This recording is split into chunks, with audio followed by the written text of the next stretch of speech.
In this Advisor You Could Talk To podcast, Chairman Dan Wiener and I, Chief Investment Officer Jim Lowell, discuss if we're in a market bubble and if any investment opportunities are still attractive to us.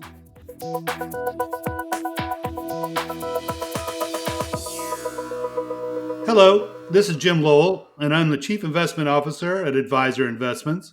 I'm here with another Advisor You Can Talk To podcast, and I'm joined by Dan Wiener, Chairman of Advisor Investments. And today, we're going to discuss whether or not we think we're in a market bubble.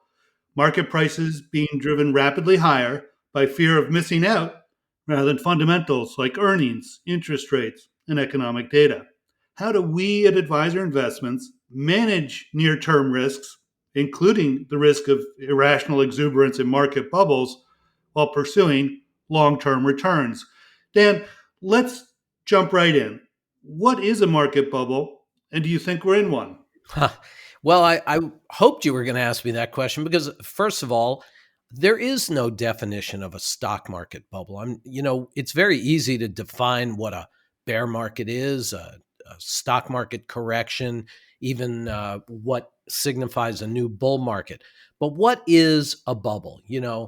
To my way of thinking, it's when stocks of all kinds are selling at inflated prices relative to their historical or expected earnings, relative to any reasonable approximation of their book value at prices that are, well beyond what a stock could reasonably expect to pay in terms of dividends. But it's also when companies don't have viable businesses and they're valued as if they do. Those, to me, are bubbles. I think when we talk about bubbles, a lot of times people, ourselves included, think back to the late 90s, 2000, when we had a classic bubble, but it was a tech bubble. It was tech stocks where you had not just low earnings or no earnings in these stocks, but they were selling at incredibly high prices based solely on unrealistic expectations about their potential for growth. You had the pets.com. That was the classic example. But,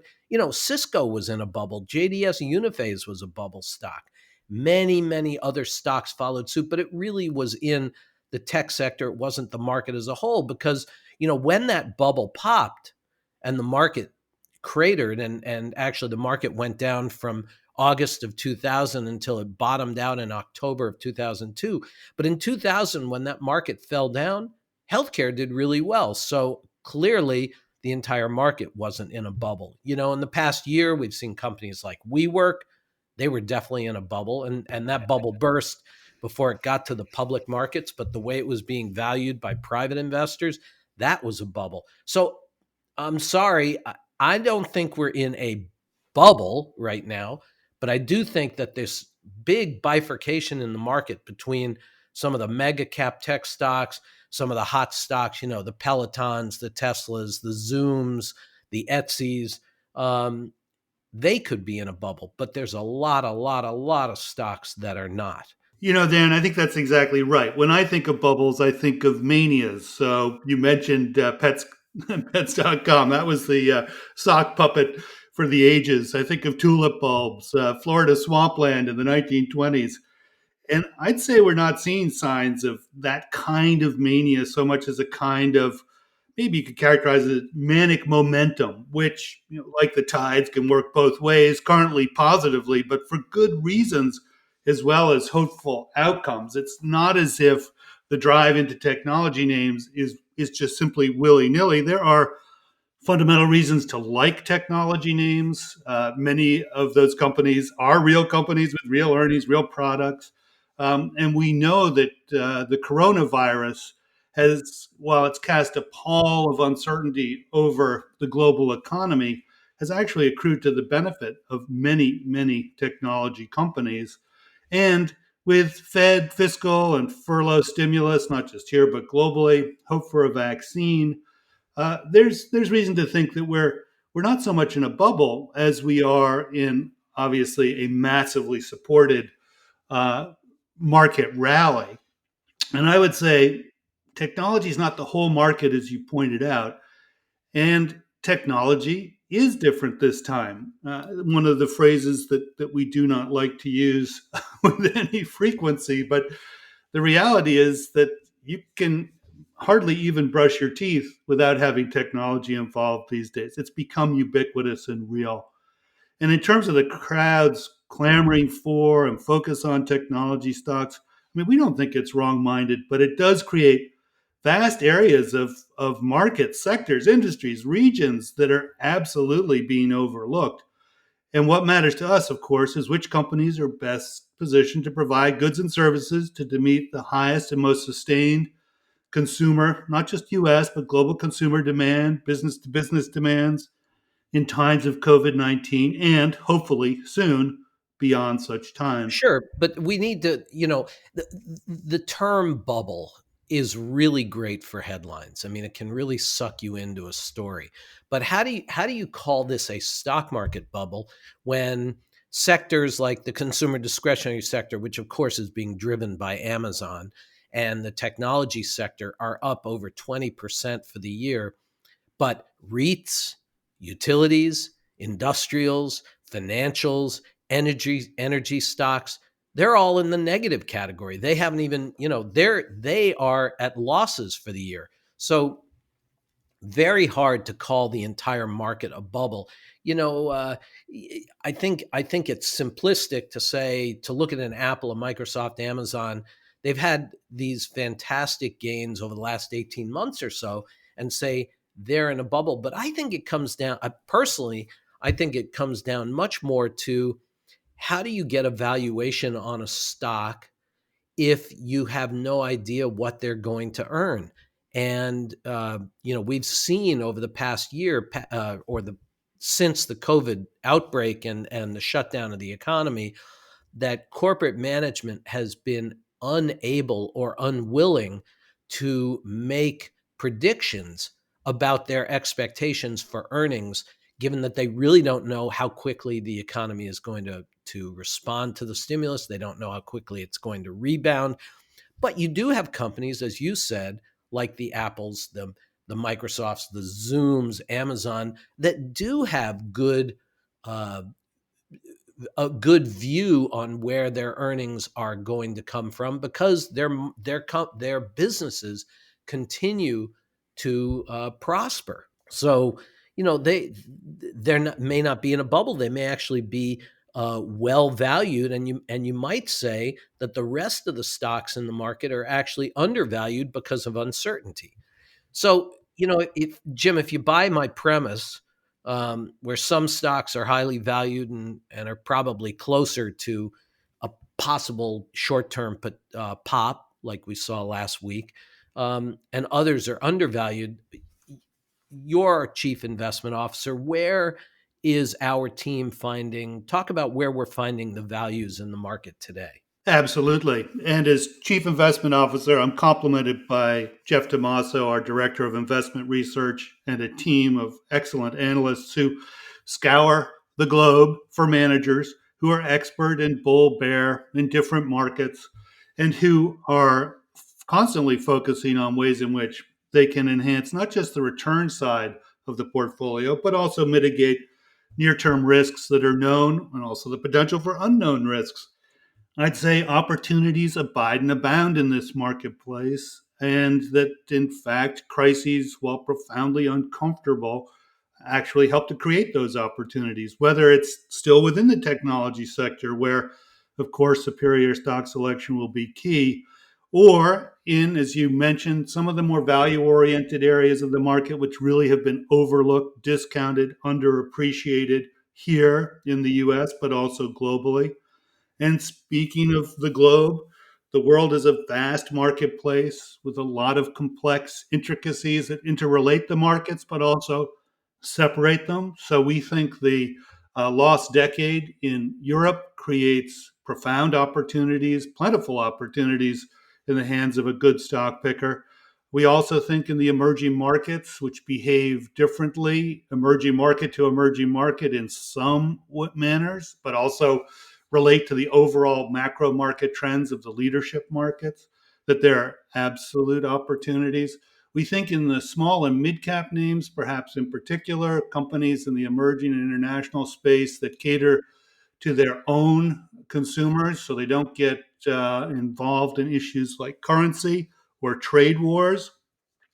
They have probably some high potential for long-term returns, even if the near-term road in, especially with regard to emerging markets, is always bumpy. I think you're hitting on one of my favorite topics, which is the small mid cap arena overseas. It's something you don't hear a lot about, particularly when people are focused on what's going on in the U.S. and you've got Apple, which is Apple stock by itself is bigger than the entire FTSE 100. Um, but one of our analysts did a lot of looking at small caps overseas and determined that you do not pay a higher risk premium for the higher returns overseas in the same way that you do uh, in the U.S. That's absolutely right. And her analysis, Dan, really changed the way you and I viewed the small cap marketplace in emerging markets. Correct. What I was going to say, one of the reasons why we believe in our collective IQ rather than just our own individual acumen. I would also say that while we certainly like the international and emerging markets, the small and mid cap names, there's also one major economy, one major marketplace that we think benefits from a duopoly. So, US being on one side of the duopoly, China being on the other. And while we know that trade war issues are always going to be present. After all, fairness is a concept, and like beauty, it's often in the eye of the beholder. We think that over the next 1, 3, 5, 10 foreseeable future years, that it's going to be in the best economic and political self-interest to trade more, not less, between U.S. and China. And by the way, that kind of trade relationship accrues to the benefits of small and mid-cap companies that cater to China, that cater to the US. So we do think there's a virtuous circle, even if the current immediate cycle still has that pall of uncertainty thanks to COVID 19. When you were talking about an economic duopoly, I thought you were talking about Amazon and Walmart. Well, But that's they are their own economies, I think. Listen, we since we've talked about this kind of divergence in the market, one of my favorite topics. We've talked about this several times, and the persistence of headlines claiming that value stocks are going to make a comeback. The corollary is, of course, that growth stocks are really overvalued. Um, it suggests to me that I guess we have to address this again, particularly given that a week ago we saw these growth momentum stocks, the Apples, the Amazons, the Teslas, all take a dive. They drove about 11% overall uh, before rebounding. And of course, the headline writers were trotting it out once again. Value is going to make a comeback. What do you think about the growth versus value debate? I think it's wise to be agnostic. What we want are managers who know how to find growth at discounted prices, which is obviously a good value. But there's also real value in necessary businesses that, at least in momentum times like these, get overlooked and underappreciated. So we think they have hidden and unlocked growth potential. We focus on managers whose track records, as I said, in bull, bear, and in different markets have withstood the tests of many turbulent times. Not that past performance is any guarantee of future results, but the managers we invest in tend not to be wedded to a particular growth or value style. They are flexible, focused on the best investment ideas at the best price that they think will tend to fare well over an investment rather than a trading or momentum timeline. Do you have any further thoughts on that, Dan? Well, yeah, I'm going to back up a second and say, you're repeating the SEC's line about past investment performance not guaranteeing future results, but in fact, the way we analyze managers is we do look a lot at their past performance, and we look at their past performance over various market conditions and economic conditions, and we look at their portfolios and we look at whether they continue to pursue the same strategy with the same vigor and same analysis as they have. And if they have, you know what? I think past performance does give you a very good uh, indicator as to how they're going to do in the future. I mean, if it didn't, uh, where would we be? Um, It would be a fool's errand not to incorporate it into your judgment of how, where, when, and why to invest. Completely. yeah. Yep. Yep. Yep. So, Dan, we've touched on some of the opportunities we see, but what could burst this market's bubble, and could a tech bubble bursting lead to a broader market sell off and maybe a corollary? How do we safeguard against sudden and possibly sustained losses, not just today, but in the future in our portfolios for our clients? Yeah. Well, first of all, I do think that you would see a broader market sell off if the most popular stocks all of a sudden burst. You know, if you saw big drawdowns on those stocks, I don't think that that means that the entire market goes down forever. So sustained, I'm not so sure. But yes, you know, typically there's a lot of momentum in the market, and if the popular stocks, if the popular kids all of a sudden break out with acne, everybody is going to. Um, but you know, as I said, I don't think we're in a bubble. I do think we're at some pretty rich short-term valuations, which means that there's an opportunity here for short-term disruptions. I'll tick off a few, and I'm sure you've got 40 more to give me. You know, rebounding infections from the coronavirus, you know, big rebound as kids go back to school, kids go back to college, people try to reopen offices and businesses. If we see a big rebound in infections, that could lead to more economic shutdown, and then people get worried and they take their profits. Vaccines that get distributed and then are found to be either impotent or possibly lethal. There were some questions earlier last week about whether some of these early vaccine tests, whether there were some negative reactions. Political dysfunction, I mean, we've already got it. There's probably a lot more to come as the election approaches. And, you know, the comments from the spokesperson from this HHS the other day about militaristic implications, you know, keeping your guns and ammunition at the ready. That worries me quite a lot, because if people listen to that, you know, uh, there could be some blood in the streets, which would not be good. A large corporate fraud is always a possibility. You know, a big fraud could send the market down. Um, Extremely high and unexpected inflation. So there's been a lot of talk recently about both the fact that inflation does seem to be rising a little bit, that investors have expectations for higher inflation down the road. If you look at the relationship between inflation protected bonds and nominal bonds. And then, of course, the Fed has said that the Federal Reserve Bank has said that they are going to let inflation run a little hotter than normal.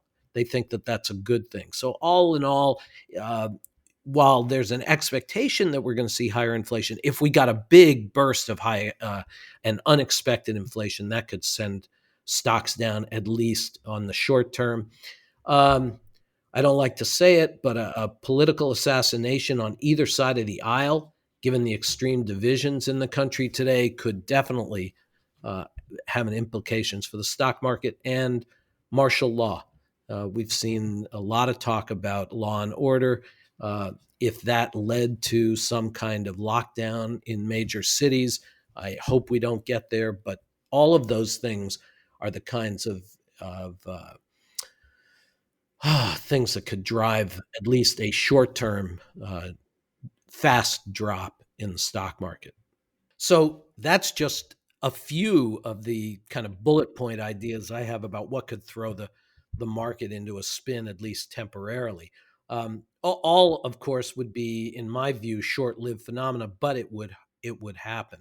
So, Jim, uh, I'm sure that if I came up with 10 ideas, you were going to come up with 20. What do you think? So, from rebounding coronavirus infections, those will be measured against mortality rates and age of populations most vulnerable to infection and mortality. So, in effect, it's a known risk, maybe quantifiable. Political dysfunction, clearly nothing new, but the imagination of what might go wrong after votes are cast continues to escalate above and beyond prior election hysterias. And this go round, the issue of how one can vote or whether or not such votes could be accurately and fairly counted is clearly more concerning than at any time prior. I agree, major corporate fraud, always a possibility. Maybe if it was Tesla, that could really rock the markets for a while before the markets plug back into the reality and charge ahead with the understanding that Tesla is not the whole market. Major geopolitical events, war, natural disaster, earthquake, man made disaster, think of Fukushima, can never be ruled out. But our job is to rule them in rational measure to the investment discipline that we practice. None of those would be any different from any market No, correct. environment, right? I mean, this is, Correct. we're in a time where all of those could still happen. It's just that we are compounding it with the overhang of the pandemic, the overhang of a very contentious election season, and uh, as you said, political dysfunction is just above and beyond. No question about it. We're always looking at the risks that could impinge not just long term performance, but near term performance as well. And I would say that extremely high inflation would be extremely unexpected, but it wouldn't happen overnight. But nevertheless, with so much money sort of sloshing around, the image of Weimar Republic wheelbarrow stuffed with worthless Deutschmarks does run through my mind occasionally at 2 a.m. Overall, though, our discipline is always focused on being able to manage risk meaningfully well. And so we continue to stick to our discipline that has helped us stay the course through many, many difficult market moments. We've been talking bubbles, and if there's another bubble out there, I think, and that's a bubble in the number of companies that are racing to come up with a vaccine for the coronavirus. For months, Jim, I think, and you were one of the first to say that, the medical data was going to be driving the way we frame the both the assessments of the economy, assessments for further stock market moves, and of course earnings that would drive stocks. Where are we? Where do you think we are in that bubble? I think medical data still is the most important factor in terms of understanding where we are and where we may be going economically speaking and market wise in the very near term. I mean, if there was suddenly global consensus that no vaccine could ever be found, that would be concerning. But is it probable? Absolutely not. As you mentioned, we've got many, many brilliant companies riding to the COVID-19 rescue. And I think that it's rational to be hopeful that a vaccine will be found, probably irrational to think that a vaccine will be found this side of this year or that it could be implemented on scale globally even anytime next year. So we're going to be in this state of uncertainty for some time to come. But belief in better days is a way of fulfilling its own destiny. Human nature, while it certainly has some ills, also has some tremendous strengths. And one of the things that we have witnessed over the last several months is just how, as a country, as a nation, as a world, we really can come together and address some of the most extreme issues well, obviously always capable of doing better. Dan, with that, let's wrap this up and let's hold off comments on third quarter to the third quarter where we can weigh back in when we get more recent economic data. Gee, I thought we'd talk about the V-shaped recovery that is now starting to look like that old-fashioned division sign we used to do when we did long division in grade school. The V is Absolutely. starting back and now starting to flatten out. Well, we will see what kind of recovery we get. We are in, I would say, slow recovery, not no recovery. We can be thankful for that. We know that there are reasons why slow recovery, not no recovery, can sustain itself, but we also know there could be some negative impacts to it. So it'll be a stair step pattern, one that we are obviously, together with the investment team, paying day to day attention to.